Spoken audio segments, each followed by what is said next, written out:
Hi! I feel like I haven't been on here in years. It seems like it's been so long and I've missed this so much. So it's time for a good catch up and also to talk about my favorite thing, handbags. So Je suis Lou, who's been somebody that I've watched literally for years, has been tagging me. Let me figure out a place to set you down. Hold on.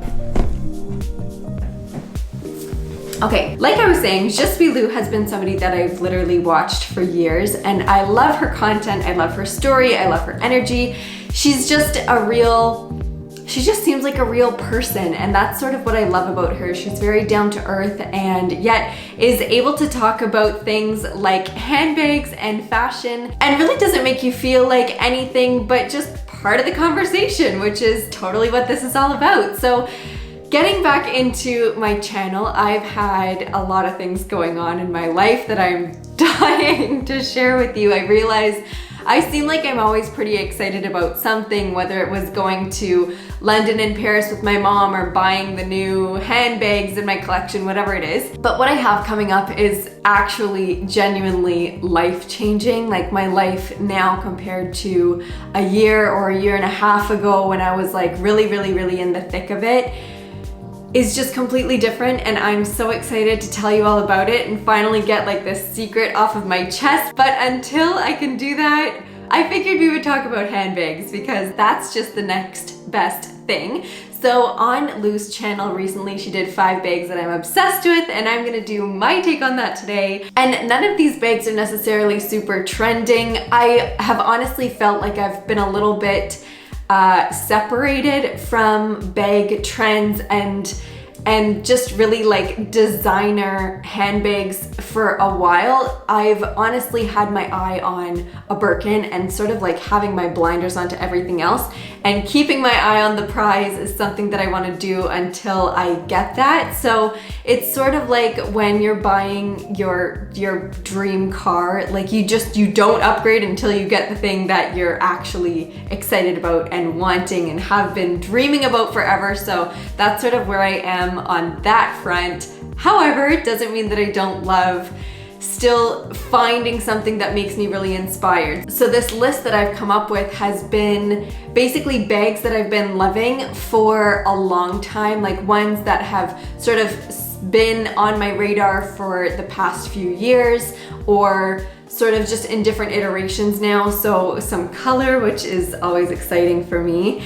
But let's just waste no time and get right into it. Some of them have good stories behind them. So let's start off with number 1, which is, I'm looking at my laptop right here. It's the Celine round box Triumph bag. So this is a bag that I was first exposed to in London at Harrods, which was like the coolest thing ever, just to be in Harrods. My mom and I spent a solid day there and it was amazing. And if you guys wanted like a recommendation video of where to eat or places to go in either London or Paris, that's something that I would love to do for you because it's sort of different from what I talk about on my channel just in general. But places to eat in cities that you're not familiar with, to me, like a good recommendation is worth its weight in gold. So I would be happy to just compile a list of the places that we went that I genuinely think were incredible. Nothing that I'm just hyping up because I have no vested interest in anything like that. I just want to be totally transparent. But the day that we were at Harrods, one of the first places that I went to was obviously the handbag section, and the first bag that I saw there was this one, and it is the absolute cutest bag I've ever seen. I can't wait to see it again. I don't know how that's going to be possible, but I will definitely keep you posted when I do. So when I saw it, they just had the one option available in the black, but it also comes in like this python, I think it is. It's like a blonde python. So it was really beautiful. It also has the gold hardware, but this black lizard one, I'm telling you, just totally stole my heart. The size of it and just like the intricacy of it, the fact that it had so much detail packed into such a small package is just something that really caught my eye. And I figured for any sort of night out, like this is the absolute greatest night bag because It's small, so it's never gonna weigh a lot. It's something that is so cute and handheld. I really liked the handle that it had on it because it was just easy to carry. I'm always a fan of a top handle bag, so that really checked the box for me. And then obviously that Celine logo in the gold hardware was something that, with the contrast of the black lizard, was incredible. I realize not everybody is into exotic leathers, but for me, this was one that just elevated the look so much more. So if it had been done in like a lambskin or like a grained leather, it just wouldn't have had the same impact as the lizard. And trust me, I've been looking at these pictures just sort of reminiscing ever since that day. Okay, so since I started this video talking about the Birkin, I figure I might as well just mention the one that I have just been obsessed with literally since the beginning of realizing what a Birkin was. I have gone through like a few different versions of it, but I always come back to this one as my absolute favorite. Except now we're changing the size of it. So before it was always the Birkin 25, which I still think would look really good with my frame because I genuinely think that it looks good on everybody. But for me, I think if I were actually gonna take the plunge, the one that I would go for, if I had the option, would be the Birkin size 30. And if I could get it in Cellier, that would be the absolute dream. This is sort of like the holy grail, like Chanel jumbos were back in the day. But I think that this one in the size 30, or honestly even 35, because big bags are coming back. And I do feel like since I've been in such a state of mind of loving a mini bag, big bags that have become really on trend are also just a lot more practical, especially coming up into winter. They're just ones that make more sense. So for me, like taking a laptop basically everywhere I go, taking some makeup, if not all of my makeup, which I don't carry around in this makeup case. I would obviously condense that, but I take that with me. Being that I live in Canada, there are always like either mitts or hats that I'm taking just to be sure in case the weather turns, but a good pair of gloves is something that I typically have on me. And then just like the regular purse necessities, but having a bigger bag to accommodate all of those things just makes the most sense. So I don't think I got around to telling you the color of the one that I would love, but I'm sure you can take a wild guess. It would either be Cray or Nata. I love them both. I'm totally open to other ones, like Gris Pearl is just one that I've always absolutely loved. I think if I could just choose anything, it might actually be the Gris Pearl with either like the brushed gold hardware or just the really shiny, typical gold hardware. It's just such a good look. I love it every time I see it. So I guess just to recap, a Cellier Birkin 30 in either Cray Nata or Gris Pearl with gold hardware would be the absolute dream. So one day we are going to get there. My goal has actually been to get this bag before 30. I wanted an Hermes Birkin 30 by the time that I'm 30. And I'm gonna get there. I'm just a very determined person. So before I turn 30, you will have an Hermes Birkin unboxing on my channel to watch. How exciting is that? Within the next 4 years, I promise you that video. Next one. Okay, this next bag is something that doesn't even exist anymore, which makes me so sad. I saw it for the first time a few years ago and I've genuinely been obsessed with it ever since. It's so different, it's very out there, but if you know anything about my style, which obviously you probably do at this point, I love structure and I love white and I love gold, and this bag just combines all of them, and it's the Val Swan Bucket Bag in the shiny calfskin, I'm pretty sure is what it's called, but basically it's this beautiful calfskin leather bag and it's in this gorgeous gold cage with a cat handle on top. We've seen quite a few bags lately have some sort of like very textural structured handle, whether it be enamel or whether it's like from Bulgari, they're like snake handles, but we've seen a lot of that in the past couple years, and I've honestly loved it ever since I saw it in the past year, I'd say. Maybe not a couple years, but we've seen a lot of this sort of trend with like a very structured, dense handle made of a different material to the bag.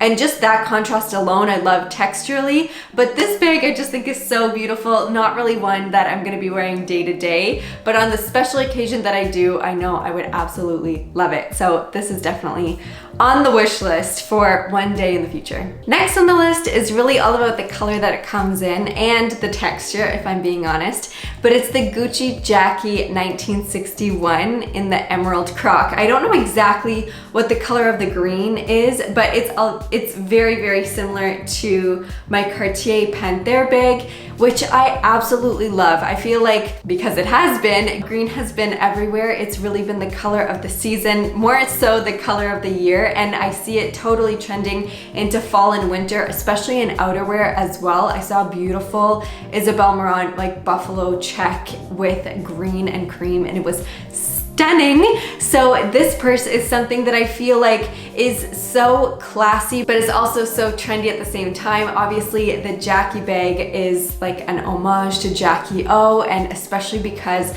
her style was so beautiful and elegant and classic, that's just exactly what this bag gives off. So I really don't think that it's something that's going anywhere anytime soon, especially because the fashion house just keeps reinventing it and keeps re-releasing it, changing very minor things when it is re-released, but it's so beautiful. And especially in this croc, I just feel like it adds another dimension and another layer of texture, which is to me what an outfit is all about. Because even if you have something that is a completely monochrome outfit, even if it is green, for example, incorporating different textures is how you really create visual appeal. I feel like I've said this about a billion times on my channel, but I just love everything about this bag, and especially adding this in. Imagine like a fully winter white outfit with this bag. It would just be so beautiful. It's also a really nice size. I think it comes in a few different sizes, but it's just sort of like a quick and easy bag to grab, fit in the essentials, have a little bit extra room in there, but you can wear it as a top handle or over your shoulder, which is always nice to have the option. It just gives more versatility, and I'm all about versatility and options. So I do feel like I need to go back to white for a second, and this one, I need to get the name of this exactly right because it's a very particular type of the Dolce & Gabbana Sicily bag, and it's in the medium raffia crochet. So the style of this bag, obviously it's been around forever. It's like a quintessential purse from the Dolce & Gabbana fashion house, but this medium size in particular, it's a little bit more widened, and we've seen that in so many different bags. It was a trend that was really, really big even just this past spring and summer, is to have things just a little bit more elongated and sort of stretched looking. So the Celine Triumph bag did that, and quite a few with Bottega. Anyway, so they were much more wider than they were tall, like originally when they were first created, and this bag is something that I think is so beautiful, done in this more widened version.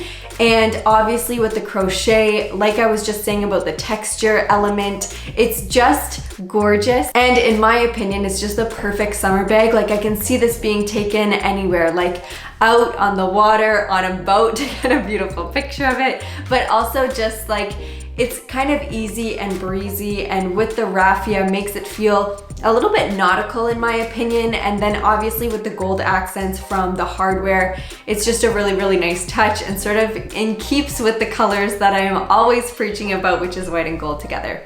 It's so beautiful. The price of this is still like a luxury price tag. However, compared to bags like the Birkin or even the little Celine round box bag that I mentioned before, I think that one is around 8,000 or so. This is a much, much friendlier price point. And the last bag, or actually bags on the list, both come from Bottega. I know I said I was gonna do 5 bags, but I feel like these are pretty similar because Bottega has such a vibe. Both of these bags are to me quite similar in a way. So it's the larger Bottega Jodi in like either the almond or the caramel. I think especially for fall, it just gives such like a warmth and sort of a luxuriousness in the thicker texture that the Intrecciato leather has. It's something that I've really gravitated towards, especially since Bottega came on the scene in a very, very major way.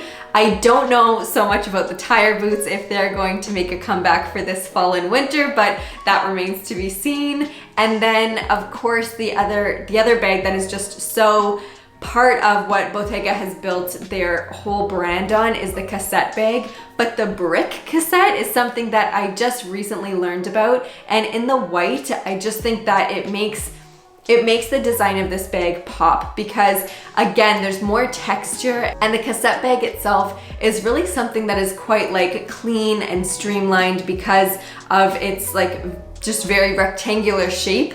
But with the brick Cassette, I just think that it's a little bit more modern compared to the puffer. It's a little bit more extra compared to the original version where the leather is just completely flat and sort of looks pressed.